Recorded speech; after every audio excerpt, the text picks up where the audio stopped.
हिंदी कथा जगत के वरिष्ठ साहित्यकार बलराम अग्रवाल जी की लिखी हुई कहानी सुनिए चुड़ैल। मेरी ज़ुबानी। मैं हूँ सीमा सिंह। ज़रूर कुछ गड़बड़ है। मिसेस खन्ना कई दिनों से वॉच कर रही थी। नौकरी करते हुए ये कभी भी 8 बजे से पहले बिस्तर से नहीं उठे। अब स्वैच्छिक सेवानिवृत्ति के अगले ही दिन से ये हाल है कि सुबह 5 बजे उठ जाते हैं।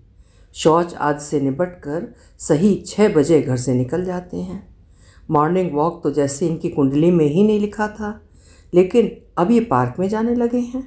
हाफ पैंट को आरएसएस का सुथन्ना कहकर छूते तक नहीं थे। पिछले हफ्ते एक जोड़ी कैप्रीज और एक जोड़ी स्पोर्ट्स शू ले आए खरीद कर। बोले इनमें इजी रहता है।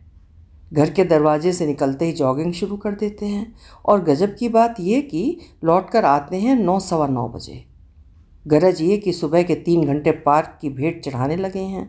समझ में नहीं आता कि पार्क में क्या करने जाते हैं, घूमने जाते हैं या बस या के बाद वाला विचार बेहद पीड़ादायक था।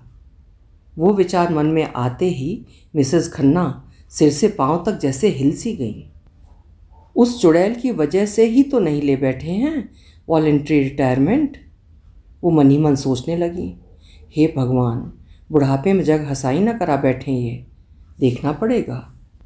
अगली सुबह अलार्म बंद करने के बाद बिस्तर से उठकर जैसे ही खन्ना जी फ्रेश होने के लिए टॉयलेट में घुसे, मिसेस खन्ना ने भी बिस्तर छोड़ दिया। वे सड़क से दूसरे टॉयलेट में घुस गईं। फिर जैसे जैसे खन्ना जी तैयार हुए वैसे वैसे वो भी तैयार होती गईं, लेकिन बचते बचाते कुछ इस तरह कि खन्ना जी को कुछ भी असामान्य न लगे। घर से खन्ना जी के निकलने के 2-3 मिनट पीछे ही वो भी निकलनी। हालांकि पूरी तरह पीछा नहीं कर सकी उनका, क्योंकि खन्ना जी ने तो रोजाना की तरह दरवाजे से निकलते ही जॉगिंग शुरू कर दी थी। फिर भी उन पर नज़र रखने जितनी दूरी बनाए रखने में वो कामयाब रहीं। खन्ना जी पार्क में घुसे, उनके पीछे पीछे 5 मिनट बाद ही वो भी। खन्ना जी जॉगिंग करते आगे बढ़ गए। पेड़ों की ओट में अपने आप को छिपाती वो भी आगे बढ़ती रहीं, कुछ इस तरह कि पति पर नज़र भी रख सकें और किसी को संदेह भी न हो। पार्क में घूमने आने वालों की संख्या बहुत ज़्यादा न सही, कुछ कम भी नहीं थी। उन्हीं के बीच रास्ता बनाते खन्ना जी जॉगिंग करते और जान पहचान के लोगों से हाय हेलो करते विस्तृत पार्क के एक हिस्से में बने गोलाकार पक्के फुटपाथ पर दौड़ते रहे। मिसेस खन्ना पेड़ों की ओट में छुटपुट आसन करती सी एक जगह पर टिक गईं और नज़र जमाए उन्हें देखती रहीं। गोलाकार फुटपाथ पर जॉगिंग के बाद वे पार्क के दूसरे सिरे पर मखमली लॉन को घेरती फूलों की क्यारियों के निकट जा बैठे। वहाँ तक नज़र को दौड़ाए रखने में मिसेस खन्ना को असुविधा सी होने लगी। पहले वाली जगह से उठकर वो कुछ और आगे वाले निगाह रखने में कुछ और सुविधाजनक पेड़ों के पीछे आ गईं। कुछ एक आसनों का अभ्यास करने के बाद मिस्टर खन्ना प्राणायाम करने लगे हैं। उन्होंने देखा, भस्त्रिका, कपालभाति, अनुलोम विलोम सब कर लो। दूर बैठी वो मन ही मन सोचती रहीं, उसके आने तक तो ये सब नाटक तुम करोगे ही। देर से आती होगी ना चुड़ैल, आने दो। आज ही पत्ता साफ न कर दिया उसका तो मेरा नाम भी कनिका खन्ना नहीं। ये सोचते हुए वो कुछ अटकीं। फिर उन्होंने मन ही मन तय किया कि मिस्टर खन्ना ने अगर तिल भर भी उसका पक्ष लिया तो आज से वो सिर्फ कनिका रह जाएंगी। खन्ना उपनाम हटा देंगी हमेशा के लिए। तभी उन्होंने देखा कि प्राणायाम के बाद खन्ना जी क्यारियों में फूलों की छोटी पौध के बीच उगाई घास को उखाड़ने में जुट गए हैं। घूमने आने वाले अन्य लोग उन्हें देखते और आगे बढ़ जाते। छी छी, मिसेस खन्ना को उनकी इस हरकत पर घृणा सी हुआ आई। ये अब माली का काम करने बैठ गए। माना कि इन्हें बहुत शौक है फूलों और पौधों का, माना कि घर में एक गमला तक रखने की जगह कभी नहीं रही और इनकी ये इच्छा हमेशा मन में ही दबी रही, लेकिन इसका ये तो मतलब नहीं कि यहाँ पार्क में आकर। करीब आधे घंटे तक खन्ना जी घास उखाड़ने के इस काम में लगे रहे। उखड़ी घास को एक ओर फेंक आने के बाद वे फूलों पर मंडराती तितलियों के पीछे बच्चों की तरह दूसरी, तीसरी, चौथी क्यारी तक दौड़ने लगे। बैठी हुई तितली के परों तक झुककर वे उसके रंगों को निरखते परखते और उसके बैठे रहने तक बुद्ध बने खड़े रहते, बिल्कुल ऐसे जैसे इतने निकट से तितली कभी देखी ही ना हो। भाग लो, तितलियों के पीछे भाग लो इस उम्र में, जितना जी चाहे। बैठी बैठी मिसेस खन्ना उन पर कुढ़ती रहीं। मज़ा तो तब आएगा बच्चू जब वो गंदी मक्खी पार्क में आ जाएगी और मैं तुम्हारे सामने अपनी इस चुटकी से उसे मसल डालूंगी।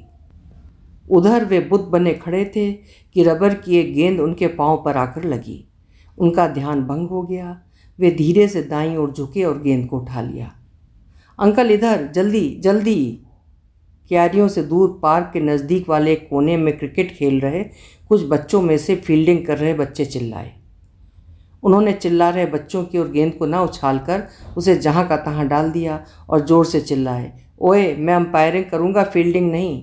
ये कहने के साथ ही फूलों और तितलियों का साथ छोड़कर वे बच्चों की उन टीमों का एम्पायर बन विकेट्स के निकट जा खड़े हुए। दूर पेड़ की ओट में मिसेस खन्ना उनकी इन अजब गजब हरकतों को देखती रहीं। उन्हें यकीन था कि मिस्टर खन्ना का जॉगिंग और प्राणायाम करना, क्यारियों में गुड़ाई करना, तितलियों को देखना और एम्पायरिंग करना सब टाइम पास का जरिया है।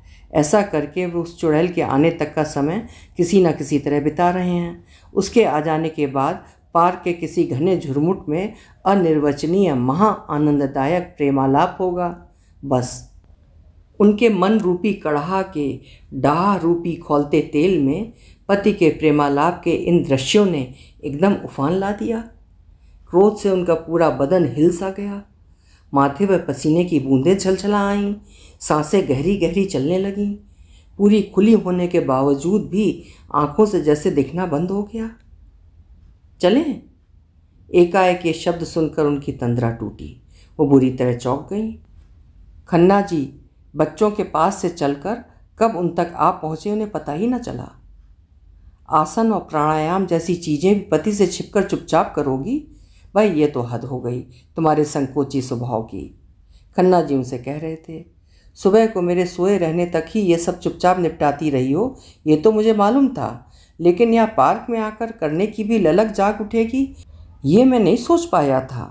वहाँ बच्चों के साथ खेलते खेलते वो तो अचानक ही मेरी निगाह तुम पर आ पड़ी। चलो अच्छा रहा, कल से साथ ही निकल आया करेंगे हम दोनों। नहीं नहीं, पति की ये बात सुनते ही अपनी जगह से उठती हुई वो तिलमिलाई सी बोली।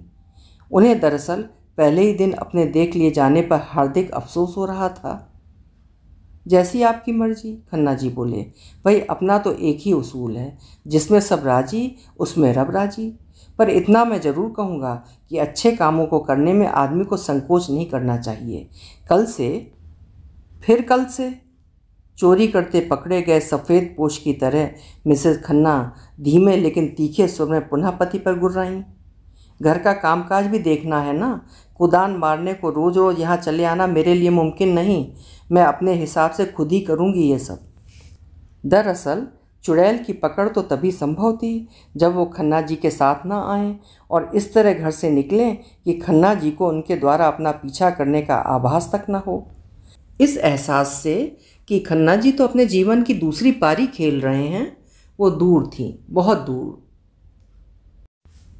अभी आपने एक मासूम सी लेकिन मनोरंजक कहानी सुनी, जिसको लिखा था बलराम अग्रवाल जी ने और स्वर दिया था मैंने, यानी सीमा सिंह। कल फिर मिलेंगे। आपका समय शुभ हो।